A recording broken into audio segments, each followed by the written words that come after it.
Hi, everyone. This is Raquel. Hi, and this is Jennifer. Welcome to Madness Cafe. This is a feminist podcast where we talk about women's issues, politics, and health and wellness. And where those issues intersect. Hey, everybody. Welcome back to Madness Cafe. Today, our guest is Cindy Benezera. And let me read Cindy's bio for you. So, behind the accomplished author, speaker, entrepreneur, philanthropist, and advocate is a sexual abuse victim that is passionate about bringing awareness to the impact of sexual trauma through meaningful conversations and system-changing discussions. Known for her strength and compassion, Cindy Benezra bravely faces the sensitive topic with courage and resilience, having a deep and personal understanding of how sexual abuse affects every aspect of a person's life and a genuine care for those who have walked a similar path. She is well versed on and speaks to the many different avenues for healing from trauma since she put in years of therapy and uncovered countless self-help techniques. Her charge is to break the chains of trauma while also breaking the cycle it can create. Her hope is to reveal the truth as well as the path to forgiveness, healing, and freedom. And she does all of that in this beautiful book, Under the Orange Blossoms. Cindy, thank you so much for being here. We are very excited to talk to you. I'm excited to be here. And thank you for the beautiful intro. You're very welcome. Would you start by telling us a little bit about you, your history, and how you came to write this book?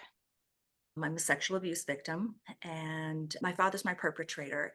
And it started between the ages of 5 to 10. And I know for a fact that it ended at 10, but just typically, most sexual abuse survivors have forms of post traumatic stress disorder. And in my case, I had a lot of dissociation. So my timeline may not be perfectly there, but from my earliest memories, I remember 5 clearly. So that's why I say 5 to 10. The reason it ended at 10 is because my dad is a true pedophile, and a true pedophile is someone who is attracted to prepubescent children. So somebody who is, if if you've gone through puberty, then you are not a, well, I went through puberty, and so my father was no longer attracted to me. So that's why he's considered a true pedophile. But my story is about the process of what it was like to grow up with an abuser in the family. And I also referred to him a lot of times as a child and even as an adult. What's it like to live with a monster in the household? Mhm. How do you have Christmas with a pedophile? How do you find boundaries in your family? And what is that story like when you share and how it impacts other family members and also the societal pressures of when you do share? So I kind of take that story along a journey. Unfortunately, I've been around a long time. I am a grandmother. I could kind of take that journey from, thank you, and I could take that journey from a child's perspective all the way through my teen years to adulthood, raising children, finding a healthy relationship, and onward. Actually, at the end, I take care of my dad, which is the irony, I think, a little bit in this story. Mhm. It's unique. And also, I don't think it's really explained in the book. This book was also collaborated with my father in mind. And he, at the end, agreed that we should be talking about this because otherwise, if we don't talk about this, we cannot initiate conversations, and therefore generational cycles of sexual abuse will persist and go on. Mhm. This was also a very unique approach because in a lot of ways this was collaborated with my father. With that in mind, I want to let our listeners know that on your website, you have video clips of you interviewing your father.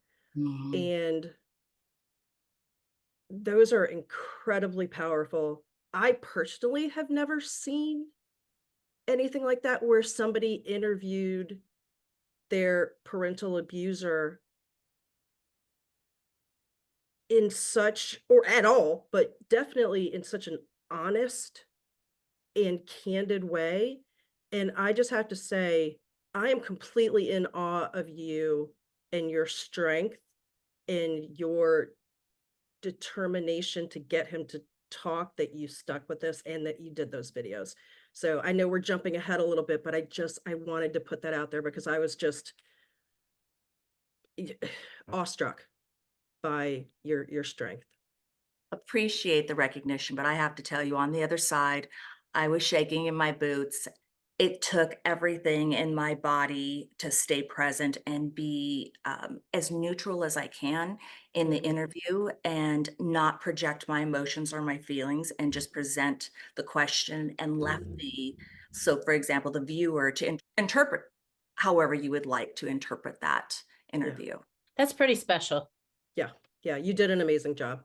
You started your book dedicated to each and every being who has walked a similar path. You say, there is light at the end of the tunnel. You are not alone. How did you decide to go with that as your dedication? I think just the statistical fact that it's 1 in 4 girls who have been sexually abused in this country and 1 in 6 boys, and those are only the brave souls that stood up for themselves, that actually went out and reported it to authorities. I was not that person. I was the silent person. I don't know if it's easier to be silent. I just have to recognize that that was my path that I chose. And then later on, I decided to speak up.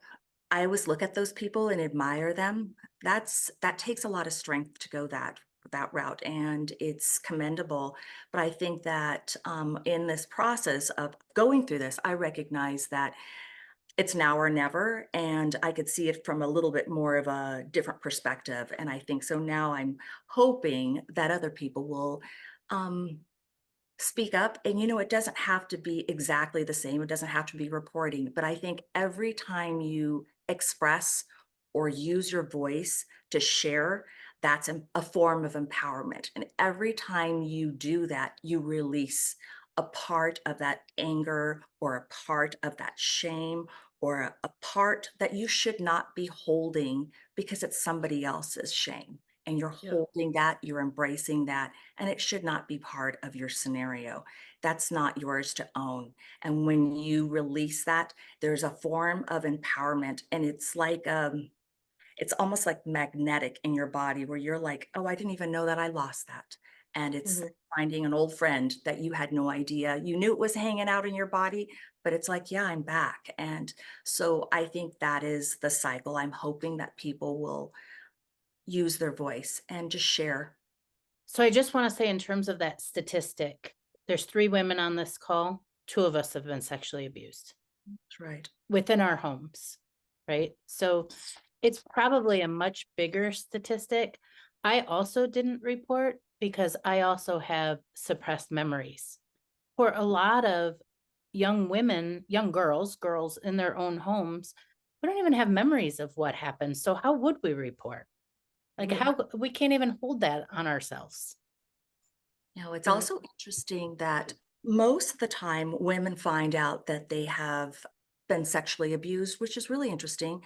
It's through having children of their own. So they're going through the emotional cycles of like, oh, what's my baby doing right now? And thinking, oh, what was I doing? And having a reflection back, like, what was I doing? Or did I do this? And they reflect back. And then that becomes sort of like like a opening and a reflection where they recognize that they have been sexually abused, and that becomes a suppressed memory.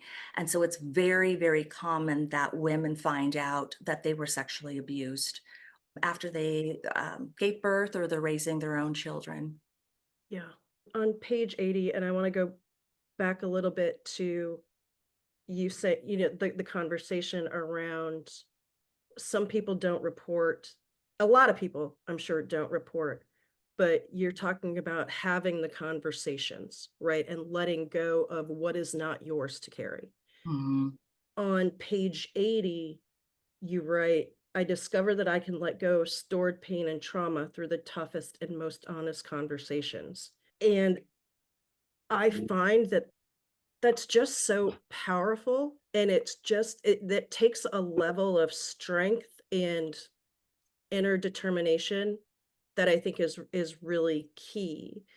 You're talking about it, Cindy, through the book and the speaking that you do. And Jennifer has talked about it here on the show. And I would really love to know, and actually, I actually wrote in the margin, I want to know more about this. I'd really like to know a little bit more about what that feels like in your body to have those conversations and to let go. Like what is that like for you? I mean, we've been talking a lot about embodiment and feeling things in your body. So I would really love to know what it feels like for you when you have those conversations and you're releasing things that don't belong to you. Mm. And I think everybody could relate to this. I just feel that, and it doesn't have to apply to sexual abuse. I think it's Mhm, like when you are really speaking your truth and you're really digging deep in your honesty. Say, for example, maybe with your significant other, and you really need them to understand, and you take out your emotions. It's almost like a divine thing that happens in that process. It's mhm, like you take out your emotions, you weigh your words so that they're clearly said. And it's, for me, it feels like a divine moment when you come and you're speaking from your heart, from your soul, and you want to have clear intent to that they understand and that you are receiving that back. And in that process, I think there's a lot of freedom in that. You end up with freedom, and I think a lot of empowerment and clarity, and I think and being heard.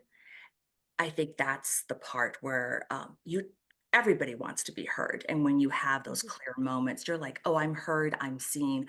I think I clarified myself in it. And I think that's when we all kind of pat ourselves and go, oh, I didn't go crazy at that moment. I was actually mm, clear in my messaging. I think we all have those moments in life, and sometimes we all surprise ourselves, and I think that's very similar to that. Mm. That's beautiful.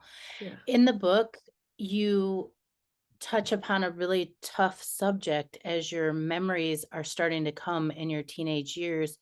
You actually consider suicide and you talk about what would it be like if I were just not to be here? What was that like for you as a young person? Oh, Jennifer, I have to say, when I still go back to thinking about that, I value life like no other. And I still get choked up about it just to think that I was so desperate to numb out my pain. I look at it differently now as an adult versus numbing out my pain, or a child. And when I was a teenager, so as a teen, and I didn't have the ability to express what I was feeling. I didn't have the years and the I didn't know how to vocalize what I was feeling or express, Mhm, and I felt so stuck, so trapped, that I was willing to take my life. And I felt so much shame and so much fear that I didn't even know how to express it. And when I think about that, there's a lot of times I go back to that moment. And that's the part where I get so choked up because I really honor life. And I think, wow, I would have missed so much. But it's also very real, and it's something that reminds me of just youth. And it's different when you're an adult. I feel we have the ability, or we can have, not always, but I feel like I'm so much clearer in my expression of anger and know where it comes from and how to deal with it and how to find hope or find the support. I think I just lack the tools as a young mhm, person. I yep, just want it out. I just want it yeah, out. I think we yep, all lack those tools. It's not something that's readily taught in any culture that I'm aware of, and a lot of us as adults are struggling to learn those tools. Kudos to you for not taking your life. I am thankful and grateful that you're here to share your story, but also to show young women, men who've gone through something similar that yes, there is pain. Yes, there is the um the really hard emotions, but there's also beauty. You have a family, you have children, you have such a beautiful life. Mhm. And that, that's a possibility for others as well. Right, yes, and it is, and it's worth taking the time to, if you can't find somebody to express what you're feeling inside, I'm still shocked that it was journaling. And I never liked the word journaling as a kid, but to Mhm. me, it was just writing down thoughts and words. And it was the only thing that I trusted because I didn't trust adults. I didn't trust other people. I trusted friends, but adults failed me in life. The Right. system failed me in life. So that was not a place to go to. Authority was it wasn't even an option. A friend was a place to go to. And then even then, I couldn't deal with the shame, the heavy weight Of that course. this was Yeah. my reality, this is my life. And I felt flawed as a person. I felt like the ugliest. I mean, you could think of every vile. I was in such a uh, self-loathing spot that I Yeah. just couldn't even cope. I just wanted it to stop. Yeah. A very, frightening place to be. How did Right. you work your way out of that? I know you talk about it in the book, but just for our listeners, some of the tools and things that you use, because you came up with some pretty radical stuff for yourself. Mhm. Just so that listeners know that I would go to school. Basically, school was a safe place for me, and I would pretty much dissociate most of the day, or it was just a place not to learn. It was a place just to have laughs and dissociate. And Mhm. when I would come home, then I was back in reality. And so I would come home, say hi to my mom, and then we had so it was 4 stories, and I lived in an apartment complex. And I didn't have a screen, and I sat outside my apartment complex window, and on that seal every day I contemplated, should I jump? Should I stay here? Why should I live? What brings me joy in life? Tell me, I was trying to find ways to stay present. And I think I would sit there, contemplate, and then recognize that, yes, I was scared. I mean, yeah, I was terrified, but then I would sit down and try to think of, okay, what brings me joy? What would I miss? I mean, and I have to say, some of the stuff it wasn't my parents, it wasn't my sister where I was thinking about them. I was thinking more about myself. Like, Of course, you were a teenager. yeah, I was thinking about what brings me joy. I thought, Yeah. well, I would miss my friends. I would miss hanging out with this person. I lived in Spain at that time, and it was close to the beach, and I thought I would miss just walking on the beach. I'd miss food. I mean, I would miss my music. I would miss my workouts. And it's just down to basics. And I think when I looked at my piece of paper at the end of the day, I would always have more things on that piece of paper that would hold me present. And I Mhm. do the exercise again the next day and the next day and the next day.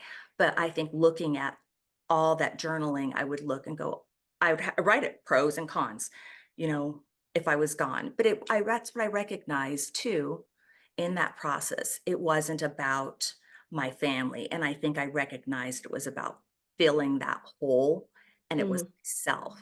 And I think that sometimes you just get up and you do things for yourself. It's not for others, it's for yourself. Mhm. You More know of that. yeah, way more of that.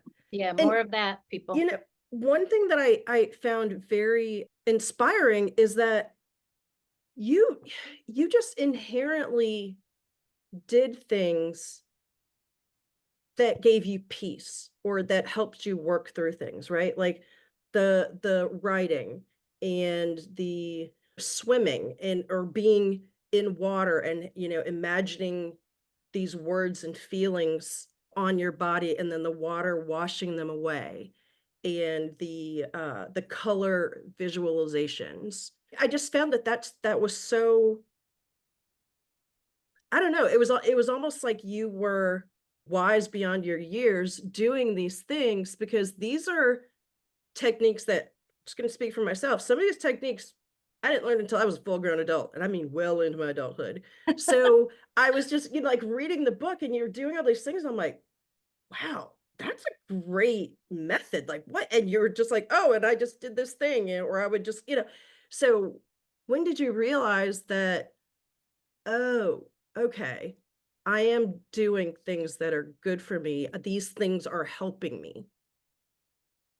I truly believe afraid uh, when you're afraid to, well, how do I even say this? So I always had a fear that I was not going to exist. I always had a fear that I was going to die.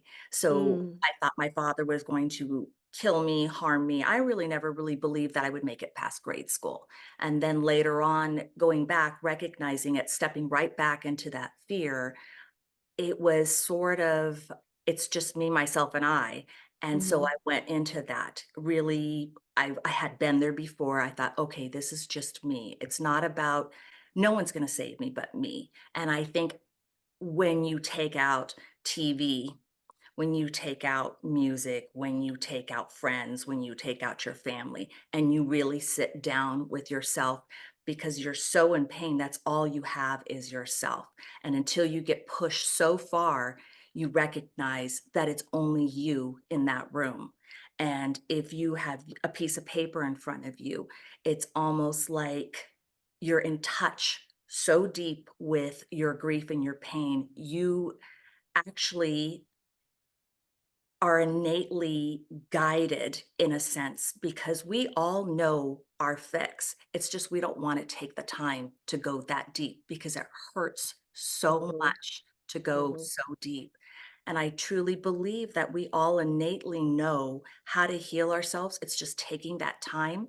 But when everything's been taken away from you and it's just you and you are a rock bottom, there's nothing else. So it's just everything's been stripped away. There is no TV, there is no music, there are no friends, there's nothing. You're at the bottom.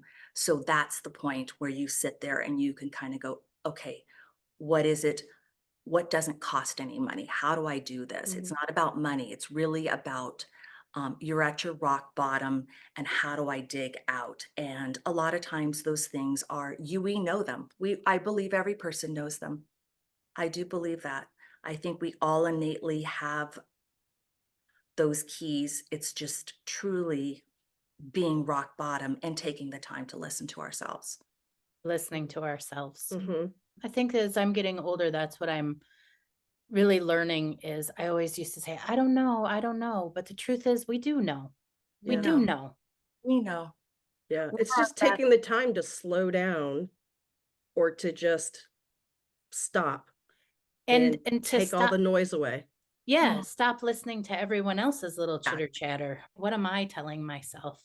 Exactly. And I think that's what I recognize that friends can guide me, but it's really, they're not doing this. I'm doing it and I Mhm, can't do it the way they're saying. And so I think when you take everything and remove it away from you, it's probably, I think, one of the hardest things to do because it's lonely being in that space. I think it's kind of ugly to see who you really are sometimes, and mhm, we don't like to go there, and I think that's natural, but when you Yeah. really are desperate enough, you'll listen to yourself. One of the things that I think was most compelling about your book, by the way, I want to say the first two chapters I read and I was like, holy shit, I'm going to get a lot from this book. I mhm, knew it in the very beginning. One of the things that I really struggled with was, and this is because of my own sexual abuse, so I'll explain a little bit, but was you trying to talk to your mother and then also trying to talk to your father, knowing on some level, knowing like we were just talking about, you knew this happened to you, but no one would validate that for you. So you mm, kept coming back to, I know it. I'll try to talk to my father again. I'll try to reach out to my mom. I remember at one point in the book, you were having nightmares and you're like, why doesn't my mom take me to the doctor? This is not normal for me to have nightmares. And she would address everything else, but she's not addressing this. Mhm. So for me in my own situation, I didn't realize that my stepfather was a pedophile until I was an adult with children. And when I confronted my mother and said, Mom, you know he was a pedophile, my mom's face turned white. She turned around and walked out the room. And we were at a restaurant. She actually walked out the restaurant and left me to pay the bill. I don't know if she ever admitted it to herself. And we had conversations after that. You are so brave as a young person to continuously be the one who is confronting your parents. How did you have the courage to do that? Actually, I think I'm a big scaredy cat. Ah, I always no. No. I'm a big scaredy cat, but I have to say, I Uh-uh. think has a different. Some people need to have the truth no matter how much it hurts. And Yeah. I think I still am that person. I'm more of a straight shooter and I rather have the truth. I don't want it to be served completely raw, but I would like it to be nicely packaged. And I think I as a kid I was that way, and as still as an adult I'm the same way. My mother, I looked at her and I recognized that was not her forte. That was not her strength. Mhm. She lived partially in denial, but she had so many other things that were spot on as a mother, and I think that was the way I was able to attach to my mother because she had so many other things, and we're not always perfect. True. That was a very hard thing for me to look at her and go, "Okay, we're flawed." And, I have to say, even my kids, I have 4, and there's lots of things that they go, "Oh, mom, I wish you weren't like this. I wish you didn't have like," and I recognize it's who I am, but it's at the end of the day, it's all about acceptance, acceptance of yourself, others accepting you, and finding a way to, through communication, of letting that acceptance and finding that love between that other person and that respect. I remember my mom, she's a naturopath, and I believe in medicine completely. And my son was diagnosed with a brain tumor. She thought I was basically cruel for putting an infant through brain surgery. And I understand her perspective because Mhm. that's who she was. And I said, and this is my perspective. I said, Mom, I think you're negligent because you're not addressing your breast cancer. And I see it growing out of your shirt. So I said, but I respect your wishes. I don't criticize them. I love you and I want you to love me and honor my wishes too. And I think clear conversations like that, that's the part where, even we look at flaws in different people, having clear and finding that acceptance and finding, like, yeah, we're different, but finding that love for somebody else and in family members, I think that's really important for acceptance and growth and healing and going on. I think it's hard, but Mm. Yeah. Yeah. it's hard. It's not easy. But I think there's so much reward in getting to spots like that. Yeah. One thing that I really love about the book is that you talk about time and time again that you have to stay true to you, that you Mhm. have to do what is right for you, regardless of whether or not it makes sense to other people, Right. that you have to do what's right for you. One of those things was continuing to have a relationship with your father, caring for him and all of the things. And I'll admit, I had a I had a really hard time. I was like, "Oh, no, how could she do this? I couldn't do it. Oh my god, oh my god." But I thoroughly admire your stick to itiveness and your, drive to get to the truth. If you could talk to that a little bit about how you knew what was right for you. Can you talk to that a little bit? I think that's a really important through line in the book. I just to speak in this in just in general terms, I think it's vital as individuals that we all look at what works for me doesn't always work for somebody else. And when that other person's going to poke holes in the way, possibly your lifestyle or who you are or your character. And I think you have to first reach a spot and go, that's okay. And you have to accept they're going to be poking holes in me, but that's okay. That is the beginning of that journey. When you recognize that these are my flaws, these people are going to poke holes in this, I'm going to be criticized. I think when you accept that that I'm going to be criticized and judged for this. But we all kind of judge anyway. So I kind of look and go, I do the same thing too. And it's okay. And they're going to say something. And I have to say it was sort of like a thing where I thought like, that's okay, but this is how I'm going to get through it. And that was the journey of it, saying, but this is how I'm going to get through it. And so in that process, I was just living my true self. And that's how I got through it. This is like how I honored myself. This is how I would go to sleep at night and wake up and go, yeah, I love myself. And there is no other way to do this. And it's okay if others look and criticize this. So I think you get to a point where you have to look at what is true for yourself. I think it was the harder road. I know there's Mhm. a lot easier shortcuts than that. I think it was really hard because my sister's a therapist. She was like, "I don't wanna ever see dad," or, "I would Mhm. never have him come over with my children." And I was like, Mhm. totally, I get that. I said, "But this is me, and this is what I'm going to do." And eventually, we both came at the same place. I don't think there's a right or a wrong. She Mhm. took her path, and I took my path, and we ended up in the same spot. And even Mhm. from a therapeutic part, and I thought it was interesting too. We did have a big blow up at the end when my book came out. She never shared it with her kids, and she's a therapist. And I just said, "Well, why wouldn't you share it?"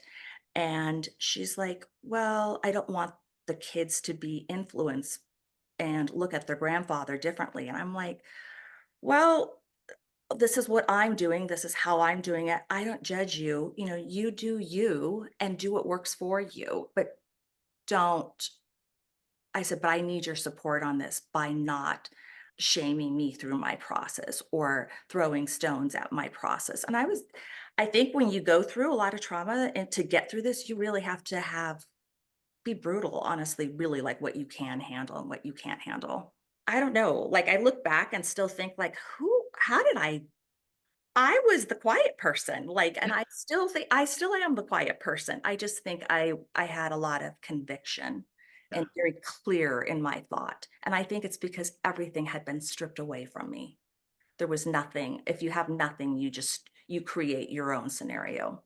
Mm. I also think it's really an interesting facet when the abuser is part of your family because people tend to think, oh, you've been abused, lock them up, throw away the key. Part of it comes down to, as young women, at least for myself, is my memories weren't there until I was much older. So there was Mhm. a lot of relationship that I wasn't even aware of it.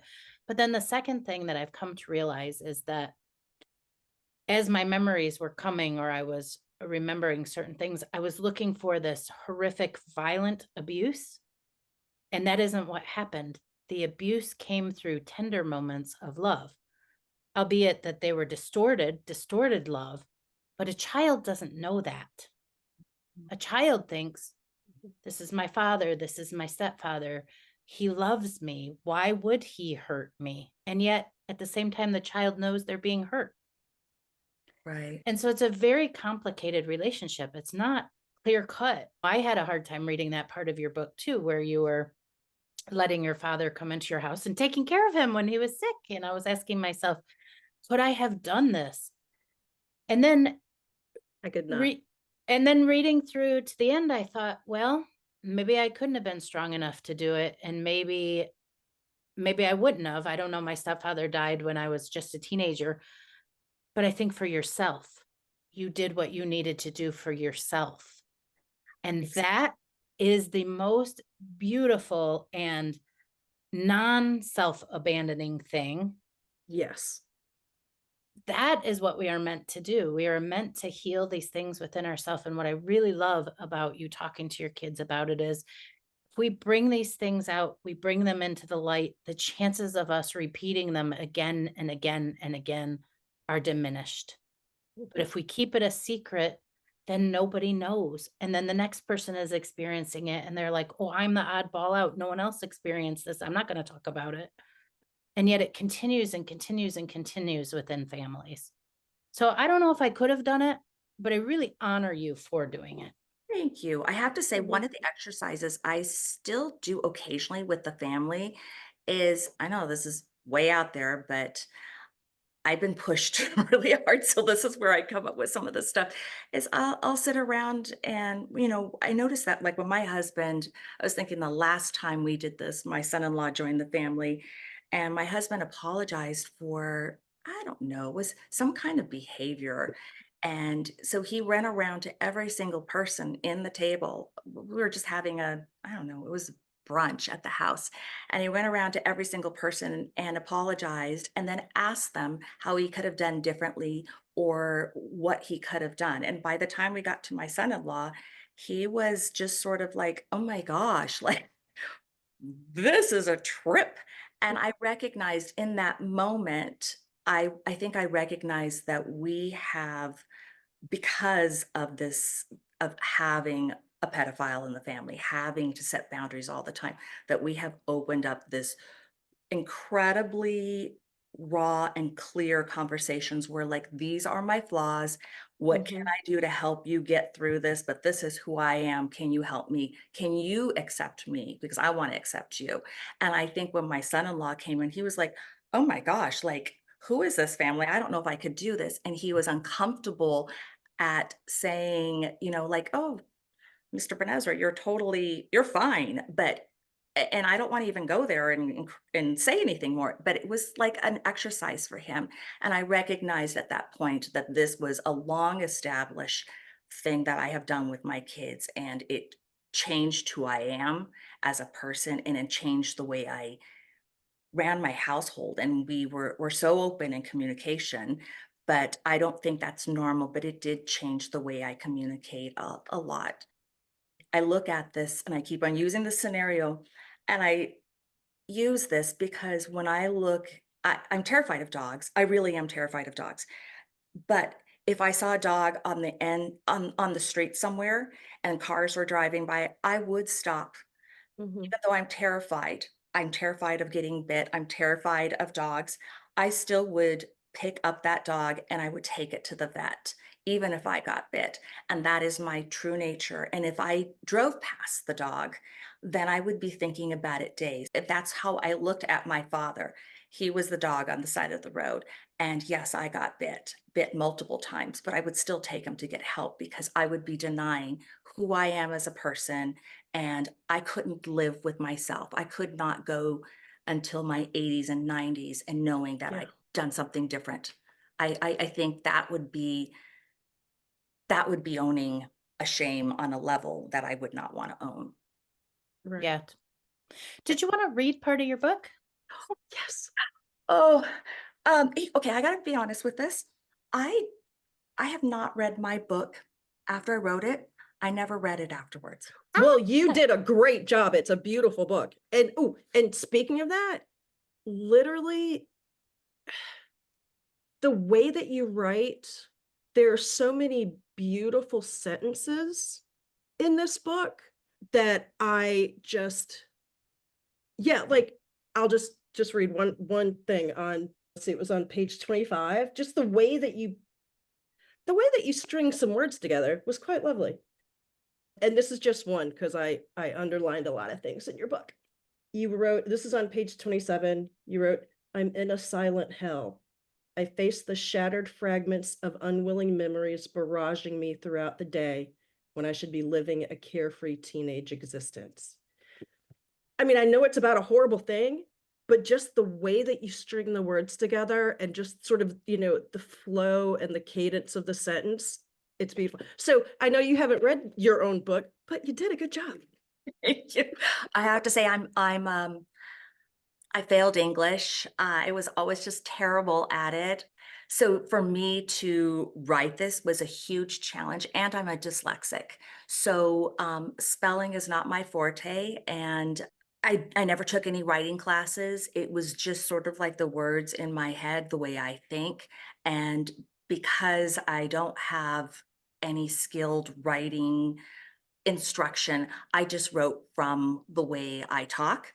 I spent a lot of time trapped in my head, I think. So Mhm. I think I had a lot of time to just take out what was in my head and write it down on paper.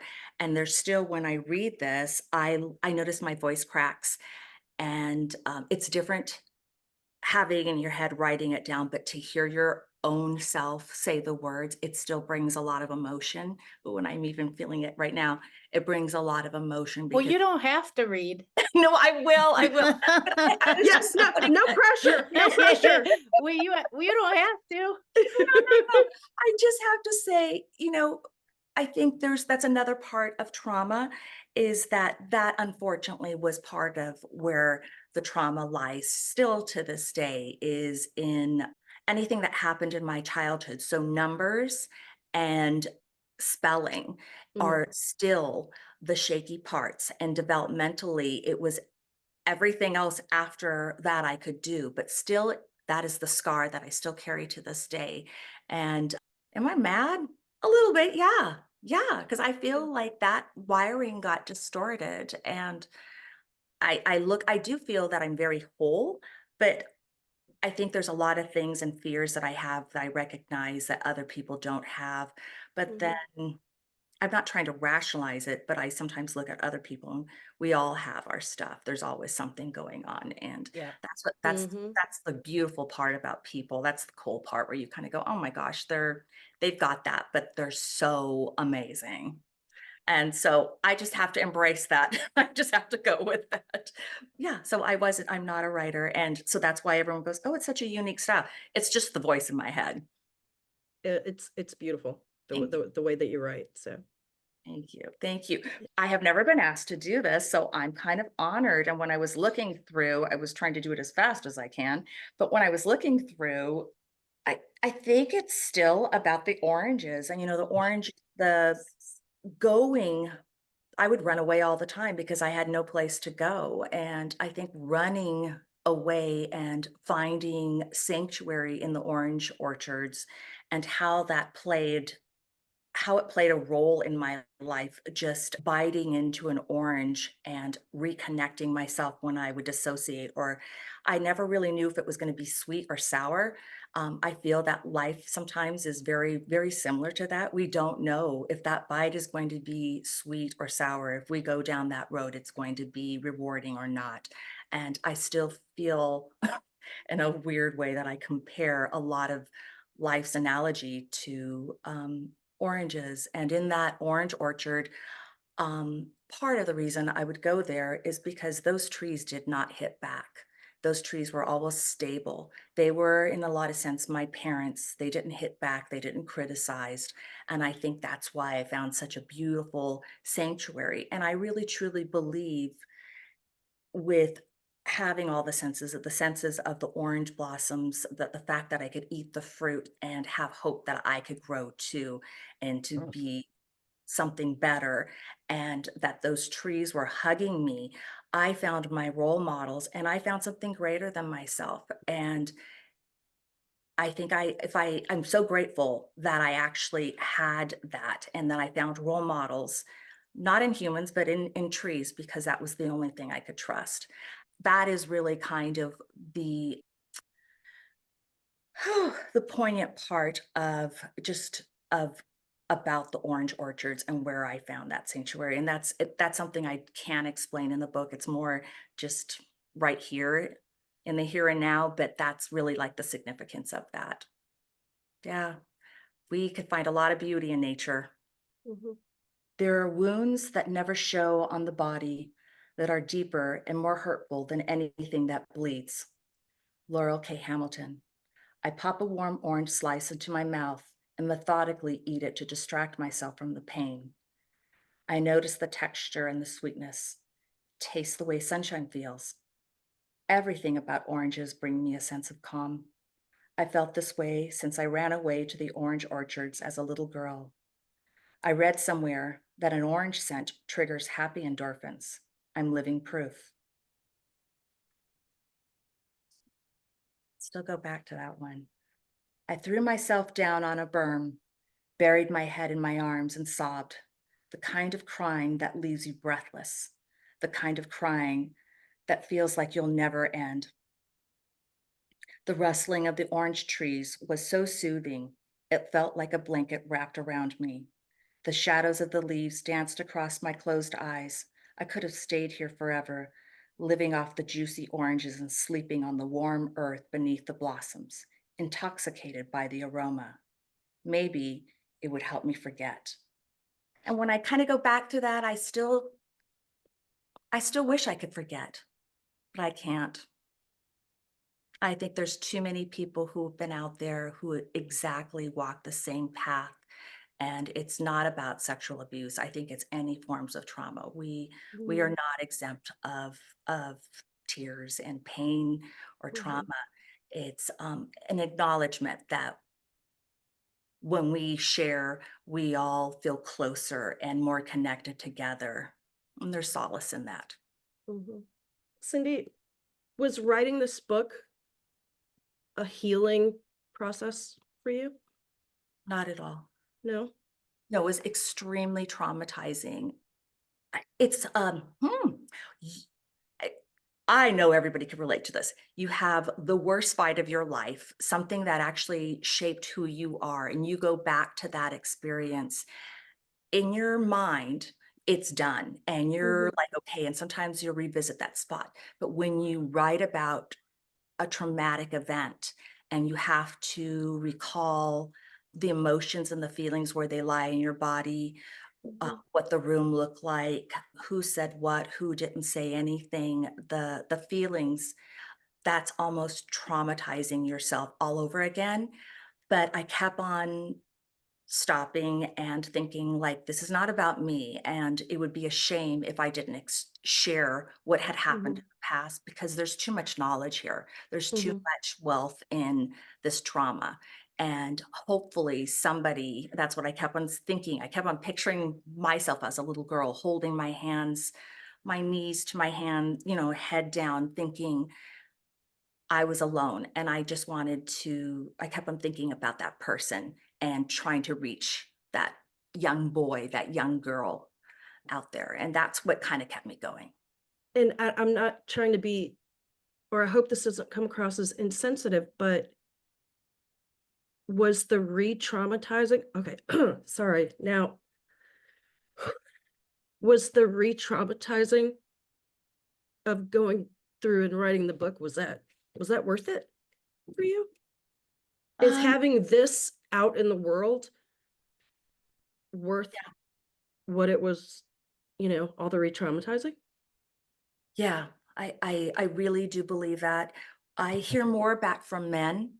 Mhm, I think because on social media, it's a platform that they could go to and listen to other people's stories.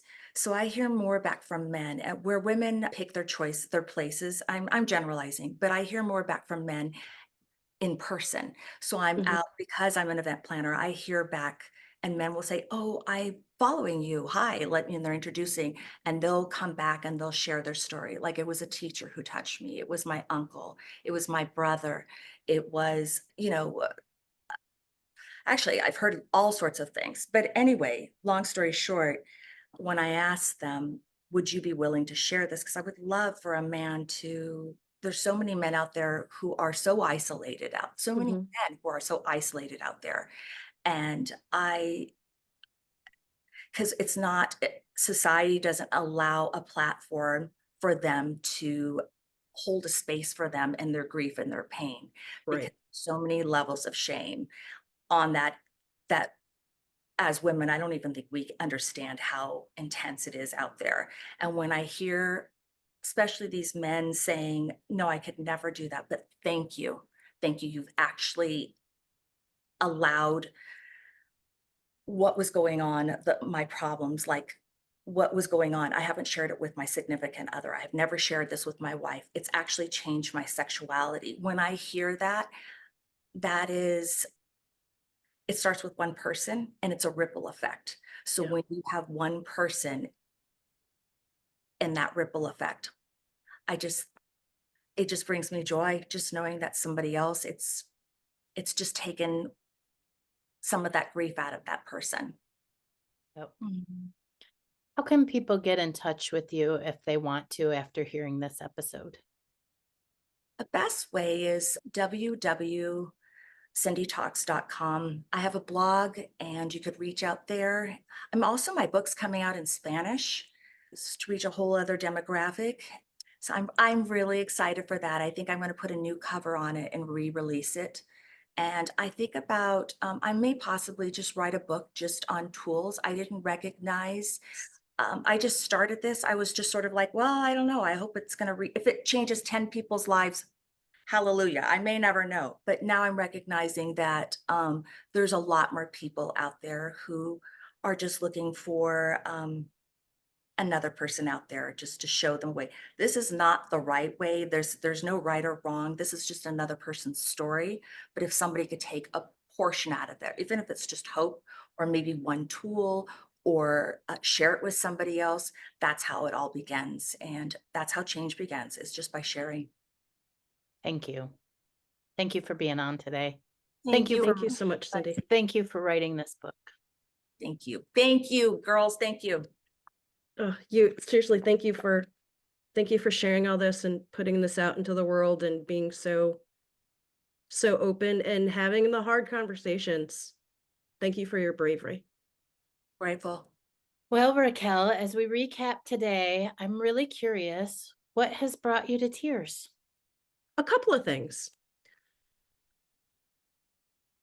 I think that I have so much respect for anyone who goes through something like this and then talks about it.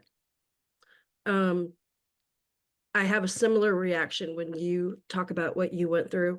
I'm just so in awe of the strength that it takes to be willing to talk about that sort of thing. Because first off, it's helping you to unearth it and to shed light on it and to, bring it out of the dark. But it's also helping other people. And that's a very selfless thing to do. I think it's also partly that through this book and then through talking to Cindy and actually meeting her, I really admire her a lot. And she's such a strong, resilient, true to herself, authentic, likable person. And to think that something like this happened to little bitty Cindy, like it breaks my heart. And then the other thing, nothing like this happened to me, but I had a shit relationship with my dad. He was a jackass. He didn't abuse me and my brother, but he was not a good dad. He was not present. That's trauma of omission. It's Well, still a trauma. yes. And I was like, that's it, I'm done. I cut him out of my life. I was like, that's it. But every once in a while I would have moments where I would reach out and think maybe he'll change now. Like when I graduated from law school and he was like, oh, so now what? I was like, okay, no congratulations, none of that, right? Now I want to cry. Oh, I'm Oh, sorry. but Cindy stayed true to herself because she was like, okay, I'm going to get the closure that I need. I'm going to get the closure. I'm going to get him to admit this. And my grandma would always say, Jesse will change. He'll get old enough. He'll change and he'll come around. I didn't get that. Yeah, but Jesse's your dad. yeah, my Your dad. dad. Yeah. I probably wouldn't have admitted it, but there was part of me that was like, I do want him to change. I do want him to at some Well, point to who be like, wouldn't? oh, Raquel, you're the best. You're my baby girl, and you're my, my, and that he would be like, I was awful. Why did I. But the fact that Cindy had the wherewithal to be like, all right, I'm gonna hold on. I'm gonna hold on. And I was like, nope, can't do it. So, but like she says, everybody's way is different. Everybody has, and you have to do what's true to you. And that's what was true to me. But there's just so much emotion in all of it. And I have so much respect and admiration for people who talk about what happened and stay true to themselves and share it with other people. So I think that's that's where the emotion, I think, Yeah, is yeah. coming from. Yeah, and I just want to say again that there are several types of trauma, and trauma of omission, those things that we should have received when we were Mhm. children, are just as powerful as trauma, like physical trauma. Right, right. It's very powerful. I am really excited that she talked about writing a book that's like a toolkit, because Yeah, I feel like on some level this book is a toolkit. yeah, Like yeah. it's not blatantly written that way, but there are points where she's teaching herself affirmations. She's Mhm. teaching herself, like when you were talking about like she had the word stupid or ugly. It was the word Mm. ugly, and it was ugly, and I'm washing it off my body. Yeah. That's visualization technique, Yeah. teaching herself. But these are things that people can use. Mhm. Breathing techniques. There's a lot of for lack of a better word, self-help terminology in here. But Mhm. what's so amazing to me is that she taught it to herself. Yeah, yeah, And and she, I mean, there's parts in the back where she actually goes into a little bit about the healing techniques.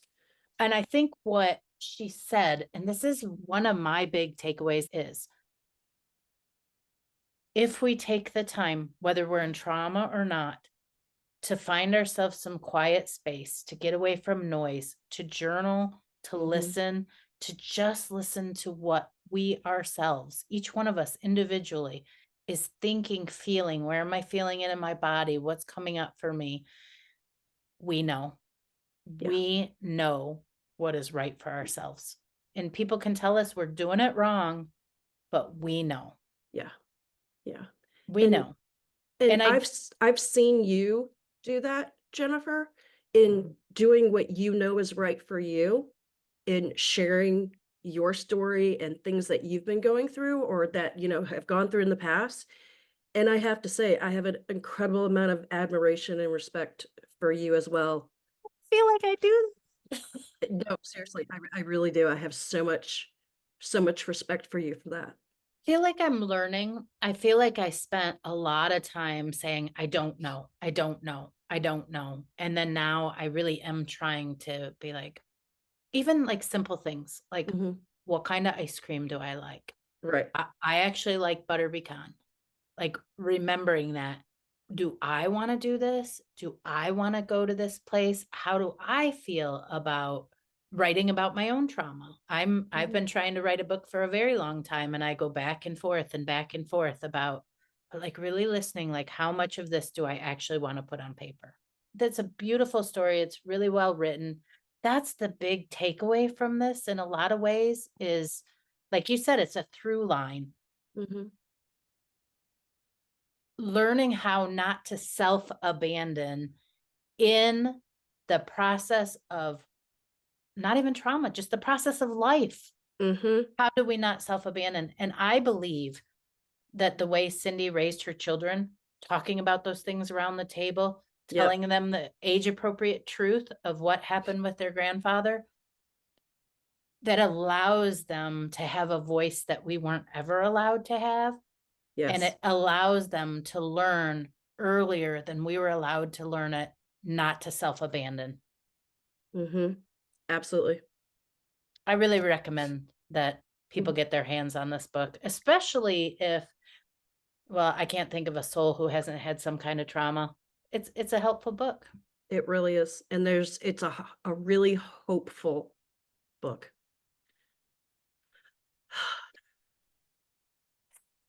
Thank you, Jennifer. Thanks, Raquel. Thanks everyone for listening today. We will be back with more Madness Cafe next week. You can find us on Instagram at Madness Cafe Podcast or email us at madnesscafepodcast@gmail.com. Bye.